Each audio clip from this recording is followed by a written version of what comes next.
The Lord. I'm here to give a testimony of some great things that God has done for me in my life. Recently, God healed me of an incurable disease. But left over from that was a problem with my left knee. I had 3 surgeries on it, 2 on my right knee. And Brother Ashcraft was at my brother's church in Brooklyn, Arkansas a couple of weeks ago. And on Tuesday night service, I was there, and he ministered in the Spirit that particular night. And he said that God was going to restore cartilage into the bodies and the bones of people, and really didn't think much about it. But the next morning, as I was in my bed, I told the church about it on Wednesday night, and my wife on Wednesday, that I turned over and rolled over in my bed, and I noticed my knee popped. And when my knee popped, I noticed when I got up I had no pain.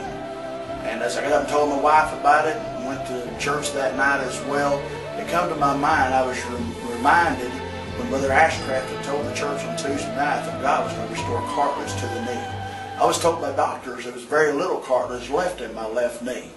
But I'm doing fine, my knee's doing fine, but I remembered, Brother Ashcraft actually remembered more to the detail. He said it was going to be with a pop. The Lord had fulfilled His word again.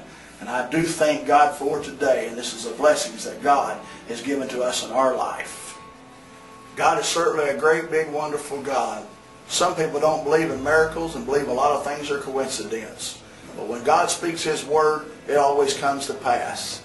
Brother Ashcraft mentioned on Tuesday night there was going to be a pop in the restoration of the cartilage, of the bones, and of the body. And that's exactly what happened. So I've come to tell you, why would God do or say such a thing if He wasn't going to fulfill His word?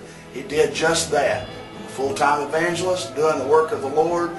I can bend on my knee, pray with people on the altar, do whatever I need to do, because God has done exactly what He said He would do.